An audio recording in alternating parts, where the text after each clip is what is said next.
قل من يرزقكم كم بارسكة من السماوات كمول والأرض كليد قل الله كالله وإنا من اندار نون أو إياكم ما أن الله على هدى وني دو بيوال غوي أو في ضلال ما عند مجرى مبين فين يند كمن نو ne بيوانgal كون لا دو سابا بين enen iwtire be bawno mo yiri be bulu la tusaluna on landi tatake amma ajramna gaay ko men woni bonnude kon baaw wi men bonnay woni ko wano non kadi wala nusalu men landi tatake amma ta'amaluna gaay kon do golude kon bulu yajma baynana rabbuna jomi amen mo bindiro e hakkunde men nyande dargal wallahi thumma yaftaw rifti o ñaawa baynana hakkunde men bil haqqi sabi goonga eno wirdotoɓe tijjani eno ɓe wirdotako eno fontoɓe juuɗe juula eno tamoɓe ka ɓernde ɓen tamoɓe kadi eno waɗoɓe ka ley wuddu eno waɗoɓe ka hoore ɓernde eno hammadiya e hino chrétien eno ɓe mara allah hay e hunde ɓeɗo fof wa tawonde kala no mari goonga allah ñaawoya e hakkunde men allah waɗen hettoyoɓe goonga muudi musidɓe julɓe diinaji ɗin ɗuuɗi feddeji ɗin ɗuuɗi laawi ɗin ɗuuɗi ko wawata en andinde goonga wongol ko ɓattagol defte ɗen jangga ɓattagol karamukoɓe ɓen jangga musidɓe julɓe janggen goto e men feƴƴali janngugol wowal fattaw kanko allah woni ñaawowo alalimo annduɗo o ol wi aruni yahol leelan alladina ɗin alhaqutum ɗi wonɗon ƴeeŋindinde bihi e muɗum e allah ɗi wonɗon ƴeeŋindinde bihi e allah bi mana ɗi wonɗon tawtinde allah suraka a kafi diɗɗi hol leelan ɗin hollollan ko ɗi tagi kalla wona goonga wawata wonde ɓe wawata hollude ma ɗin balsi koni huwallah kanko ni allah al azizu tedduɗon halakimi ñeñuɗo e ñawore makko nden wama arsalnaka min liral ma an muhammadou illa kaffata linnasi wona fi dende nangal yimɓe ɓen annaba ɓeyde tiɓɓe goto kala ko yimɓe muɗum ɓen tulli nelaɗo kanko ko e dende nangal yimɓe ɓen bashiran ko a weltinowo wa nadiran ko a hulɓinowo walakinna ko woni akthara nnas ko ɓuuri hewde yimɓe ɓe la yalamuna ɓe anda wa yaquluna ɓe namata hadal waadu ko inde tuman nden fodore dargal ko onɗa wolde in kunta salati ke mina sadiqina ko a jeeyaɗo e gonguɓe ɓolwiu lakum no wodani on ɗo mi anda ko inde tuma kono ɗo hino wodani on mi aɗo yawmin ahadi ñalande nde tawata la tastakhiruna on nettinantake anhu e mayre sa atan yiri leyru gotum wala tastaqdimuna on adintinantake kadi ko ɗum ɗon mi wawi komi haalanta on wa qala alladina wi ɓen kafaru yedduɓe menen ɗo lan numina men gomɗintade hadal qur'ani nde ɗo qur'anare wala billadi bayna yadayhi min gomɗinta kadi ɗen defte aditiɗe nde konngol bonngol na ɗum ɓe duwano wolude komin gomɗini men jaɓino walaw tara allah daali wota mette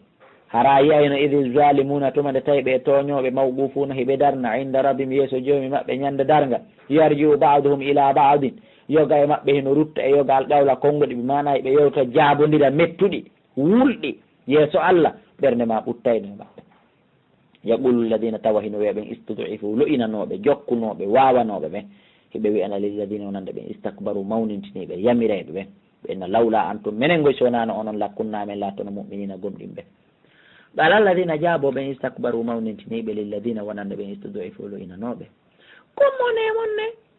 hiɗon wiyasinano menen on fewayno ana hanu saradunakum e ko menen sakkoyi on aniruda e pewal ngal hande kone tuma darnuɗon julde men so juuli men warayo hande kone tuma fokkutuɗon hajjude men wi son hajjude men warayo mbaɗa ili jaakum ɓaawo pewal ngal ari ko menen sakki on ɓalsi kono kuntumon laatike to mujrimina ko on bandiɓe on yii woni wowlodiral ngol mettuɗi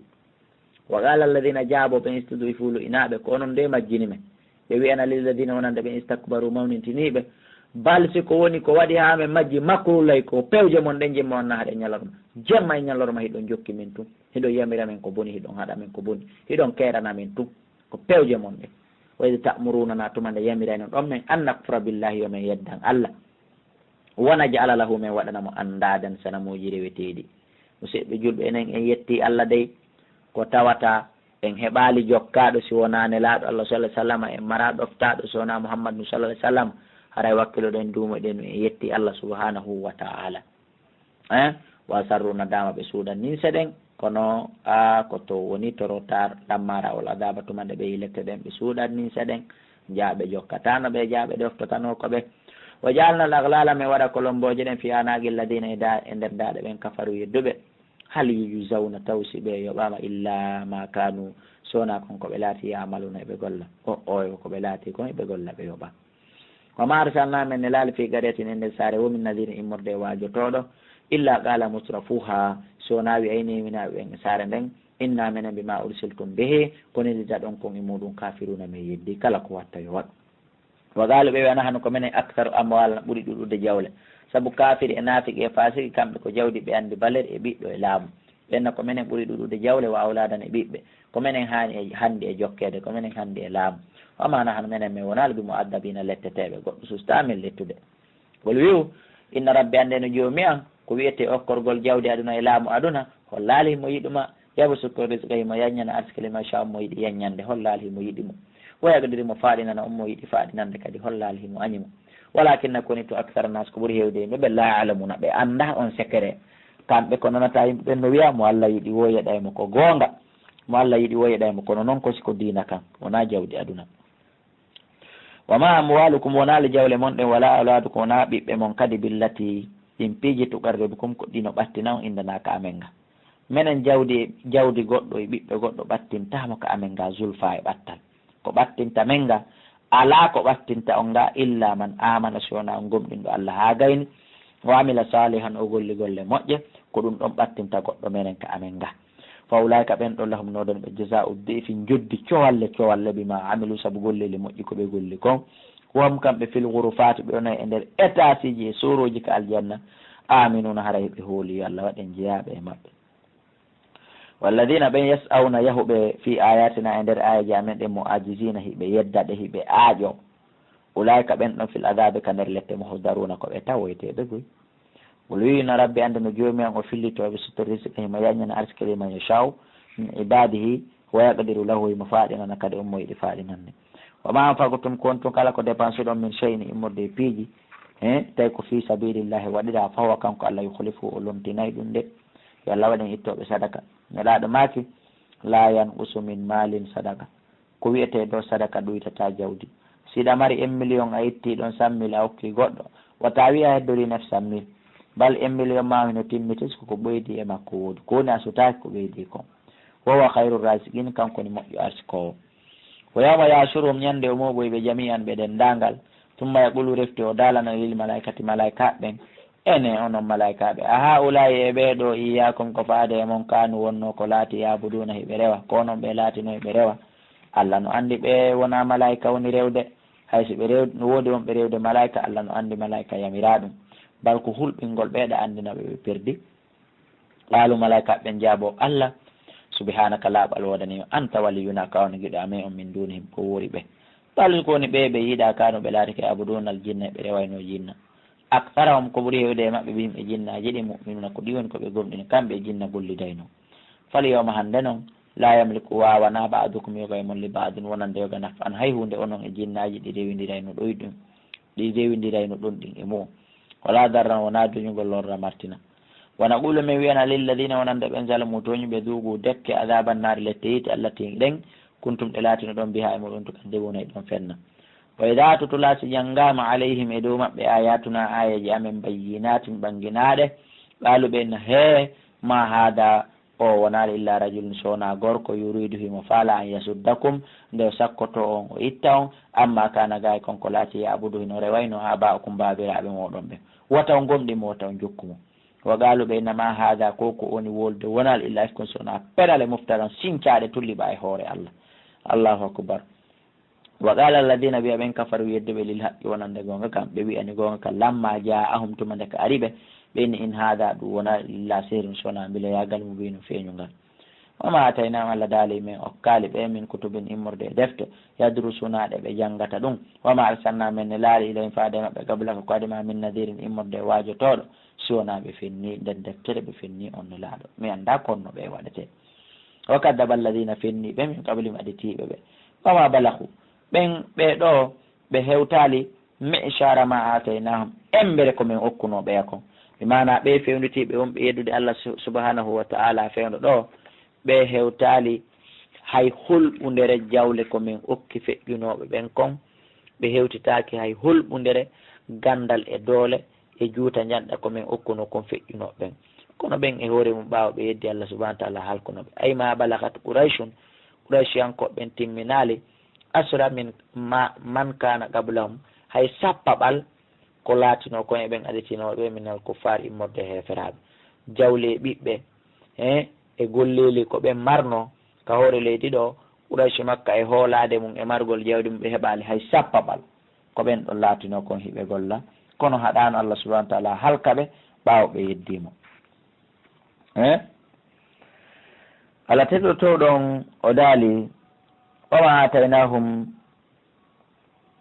kala komin addani ma ataynahum komin addani ɓe ko mbi mana ɓe hewtaali mi ishara sappa ɓalma ataynahum komin okkuno komɓen aditiɓe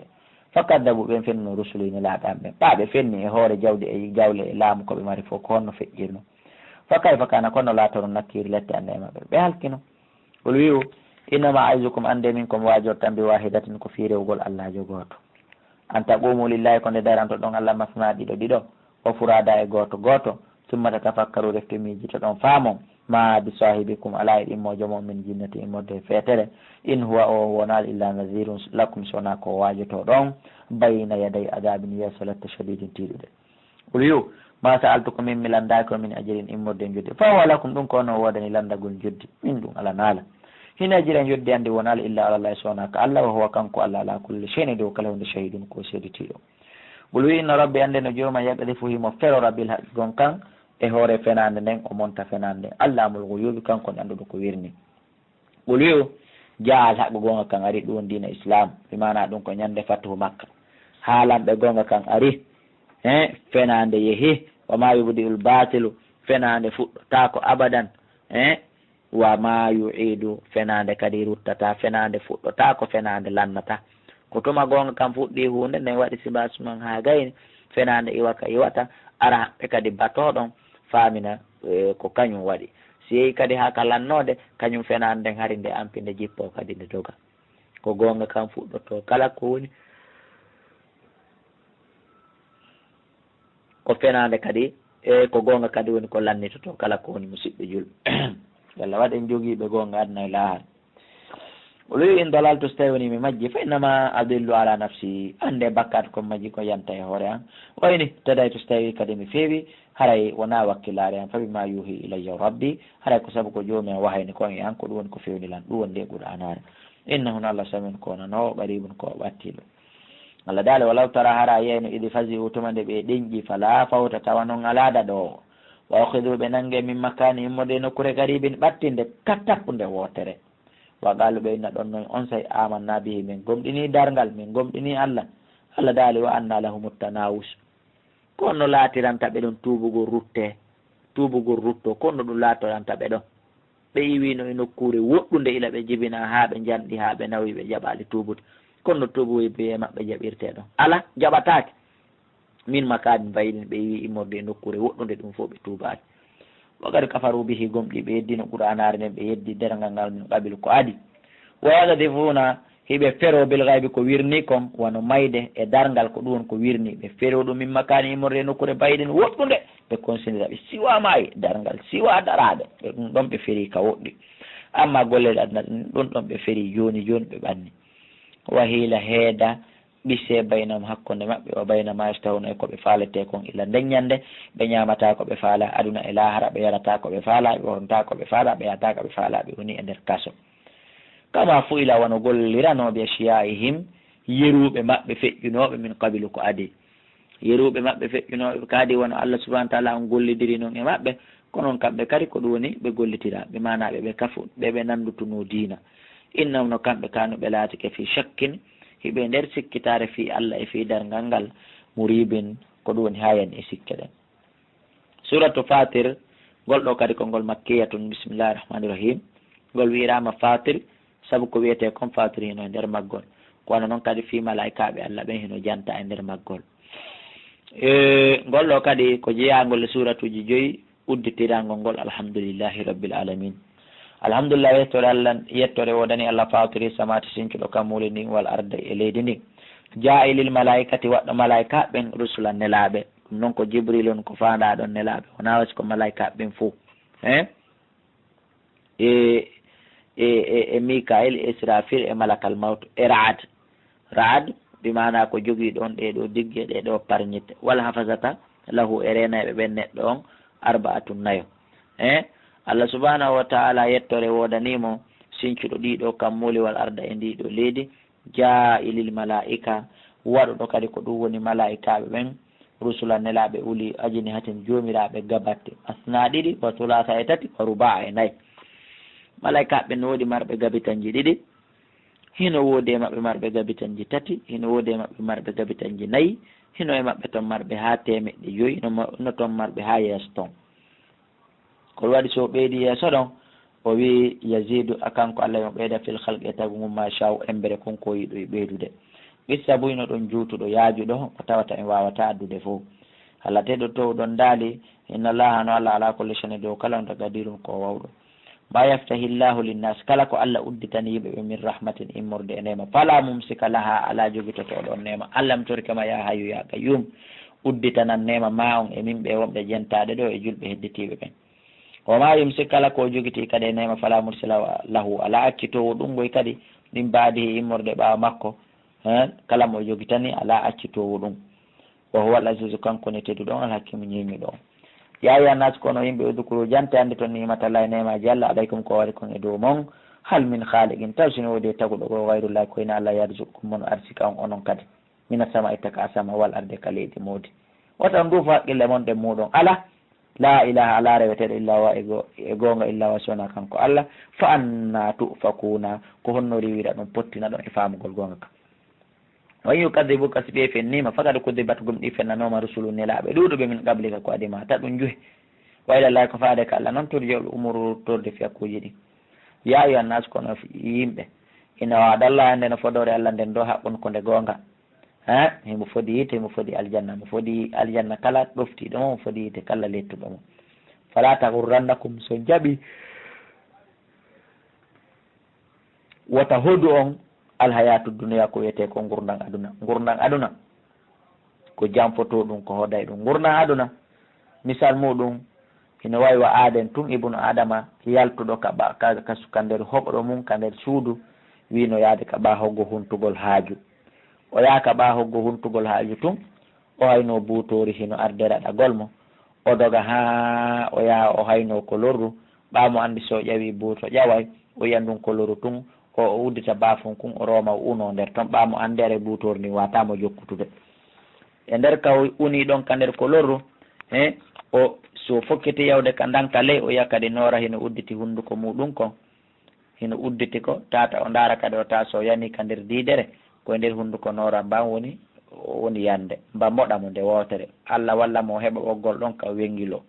buuto no jooɗi ka hawri ko loru dow so yalti o maayi noora no udditi hunduko ley so polkiti ko yani o maayi Allah okkoramo ɗon ɓoggol ka o wengo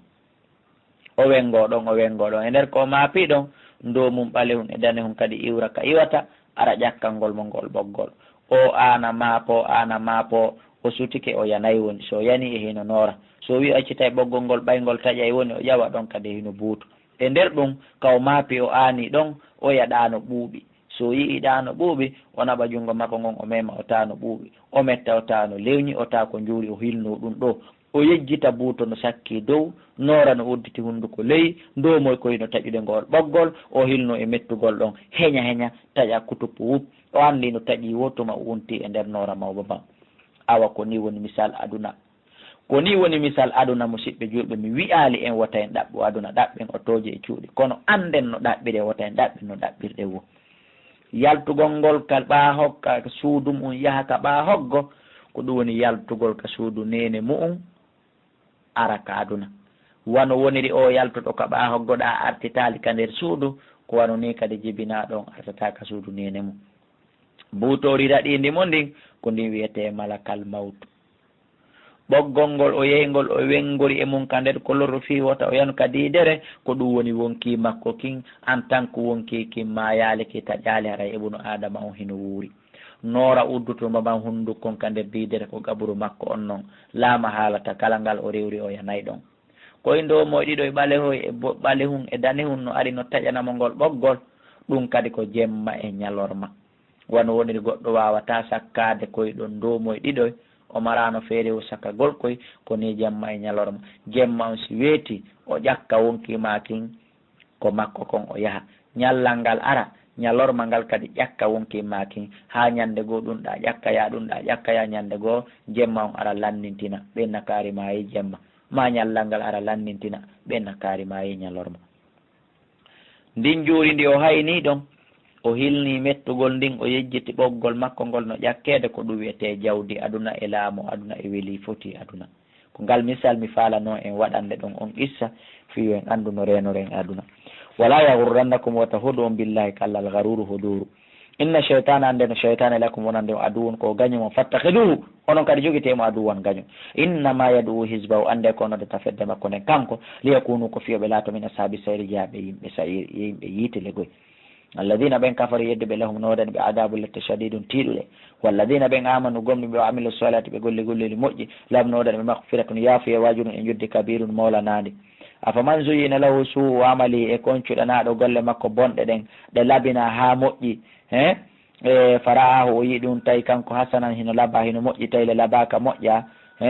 e ko oɗo wa'ata o jokkuɗo golle moƴƴe ɓe wona gotum ko ɗum woni julɗo e kefeero fa inna allaha ande no allah subahana taala yudilli mo majjina man sha mo yiɗi majjinde wayadima fewno man sha mo yiɗi fewnude fala tadhabu wata naɓu nafsuka wonki maɗa kin alayhim e dow ɓe hasaratin kanin se inna allaha no allah alimun ko anduɗo bima sina wona ko ɓen gollude kon wallahu allah alladi woni o arsala riyaha wurtuɗo keneli ɗin fa tosiru hiɗi ruyna sahaban duule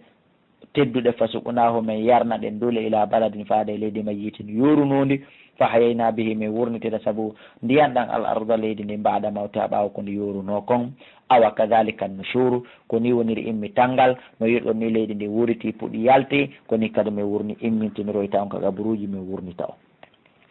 man kana kala laatiɗo yuridul izzata ko teddungal woni ko faala akhi yo ɗaɓɓingal haray allah taw ɗaɓɓingal goɗɗo fa innal izzata lillahi jami'a fa lillahi l izzatu ko allah waɗani teddungal ngal jami'an ngal dendangal ilayi ko faade ka makko yas'adu woni ko ƴawata alkalimu tayibu dendandangal konnguɗi laaɓuɗi ɗin e wal amalu sali e golleli moƴƴi ɗin kaka makko ƴawata yara fof kanko allah o ɓamta ɗum ha o windiya ɗum ka kitabul illiyina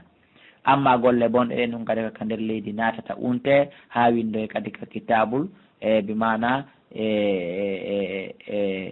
malkisaɓe ɓen kadi ka deftere malkisaɓe ɓe kitabul fujjar afwan wala ka ɗum kadi winde ka kitabul fujjar deftere bimana halkaɓe ɓen bandiɓe ɓen walladina ɓe yamkuruna sayi'ati fewjeɓe pewjoje bonɗe kontor dina kan yimɓe dina kan taɓe sikko ɓe laawike de lahum nodani ɓe adabul lette shadidum tiiɗuɗe wa makru ulaika pewje ɓeɗo ɗen madama koɓe bonɗe koɓe bomɓe huwa ɗen pewje yaburu ko halkotoɗe wo taw hulu wallahu allah halaqakum woni ko tagi min turabin immurde e mbumbu leydi summa min sofati refte e toɓɓere maniyu summa jalakum refte o waɗi on kadi azwajan noneji wama tahmilu rondota ko min unsa immorde e deyel reedata legoy wala to ɗawgel yibinta illa bi ilmi sona ko e gandal makko mo andi ñalande kaari reedu ngun toɓɓi ko hunde kaari woni ka reedu ko ñalande kaari woni ko ɗum tigi jibini wama yu ammaru wurnata kadi min mo ammarin immorde wurneteɓe mana heɓata gurdam juutuɗam wala yum ɗasu ɗuytata ko kadi min umuri immorde gurdam munɗam bi mana wodata kadi mayowo ka boboyagal illa fi kitabin sowona ɗum ɗo fof hino winda kalawhil mafuji ɓangina inna dalika andeno ɗum ɗo allah ka makko kanko allah subhanahu wa ta'ala yasirun ko newani ɗum mo koɓe faandi ɗo wa ma yu ammaru min mo ammarin wurnatake e immorde e wurowo bi mana wo ko gurdal goɗɗo juutintake ɓuri ka happanoɗon gurdal goɗɗo raɓɓinɗinatake kadi ɓuri ka happanoɗon ɗum ko hollugol en ko signalgol en duuɓi ko allah subahana taala happani goɗɗo hiɗi ɗuyto hiɗi ɓeydo ɗon ande janggeno kadi ka suratul adi to yamhullahu ma sha'u wa yuthbitu kono noon ko tawata wona ko welata gonginɗo e junngo ene raɓɓuɗuɓe alluwal ɓen ko hunde tawde ko teddude fayda miɗo darna en yo en daro ko allah happani kon goɗɗo yo wuro ɗuytotako ɓeydotako miɗo wiya yen haaɗu ɗon taw kono sen feƴƴoyi ɗon si mustawa men on feƴƴoyi ɗon en tawoya hino ɗuyto few hino ɓeydo few yo allah ɓeydan en wama yastawi fotata albahrani maje ɗen ɗiɗi maje ɗen ɗi fotata ɓe mana ndiyam lanɗan ɗan e ndiyam mayo yaretego haada ngoɗo adibum ko welgo furatun ƴem ɗum woni ndiyam laaɓuɗan ɗan sa ehon lewñu ngo newigo sharabuhu yargol ndiyam muɗum ko haada ngoɗa kadi ko ɗum woni mbilhun ko haɗugo ujajan tak ɗum ɗo ko misal kadi hakkunde julɗo e kefeero. wa min kullin kono ndaarede dewal e golle Allah ɗen mbawdi Allah ndi nani. wa min kullin no immorde kala ɗeɗo maaje ɗiɗi takuluna heɗon ñaama lahaman tewtariyal laaɓugo tastakhriyuna heɗon yaltina hilya tan cuɗaari talbasunandi ɓornoto ɗon. so yehi ka ndiyal lamɗan on nangi liƴƴi ɗin kala ngel ñaamuɗon hino lewni pengil haaɗa. so yehi ka ndiyal laaɓuɗan ka maayo on nangi liƴƴi ɗin on tawa ɗin ɗon kadi wela ɓuri ɗiya ɗi lew ñaaɓuri ɗiya fof gootum. ɗum ko mande molanande. a taral fof ka yiye laaɗen fii e nder ɗiɗo baharuji mawahira hiɗi humbi hiɗi addanam contenaire ji ma o e tabita ko fi on ɗaɓɓu min fadli immorde ɓural makko ngal wala allakum en hino gasano tashkuruna o yette nemaji makko ɗin. yoli jullayle mo naada jemman finnaare ñallalngal o yuuli junna hara mo naada ñallalngal fillayle e jemman e yewtino koni o naadidirgol ɗo. wa sakkara chamsa mo ɗeltanangen wal qamara e lewru ndun kullum ɗi fof yejiri hiɗi dogude ɗi ajani ha elajan musamman wiyangal ñande goo weetay tiggitoɗa a yiyata nange yaaki. zalikumullahu ko oɗo allah jomu rabbukumum ko jeyi on lahul mulku ko o laamu ngun woodani walladina ɓeɗo tadu'una walladina ɗin tadu'una ɗi wonɗo rewde min duni ko hewta Allah ma yamlikuna kanji ɗi wawata ɗi maraɗi jogaki min qitmirin ko wiyete kon hayru kiifel tamaro kanji ɗi mara ɗum ɗi jeeya ɗum ɗi anda kadi ko honto ɗum heɓoto hayru ko wiyete kon kiifel tamaro. rewen Allah subhanahu wa ta'ala hulemmo teddinenmo kanko Allah subhanahu wa ta'ala ko hulɓiniɗo ko teddiniɗo. en ɗaɗo o mi sawi woni on noddiɗi lasmau ɗi nanata goye du'a kum noddandu mon ko nodduɗon ɗi kon walaw sami awale hay si ɗi nani mastajabu lakum ɗi notota ko. wa yawmal qiyamata kadi ɗo yetade o gundo kadi ono wonɓe rewde ko hina Allah. wa yawmal qiyamati ñande dargal kadi yakfuruna ɗi yedday goye ɓe shirki kum shirku muɗum ngun ko rewduɗon ɗi kon e Allah ɗi yedday. kala ko rewɗa wona malaikajo wona jinnawil wona ibnu adama wona annabajo wona nelaɗo wona hayre wona leggal kala ko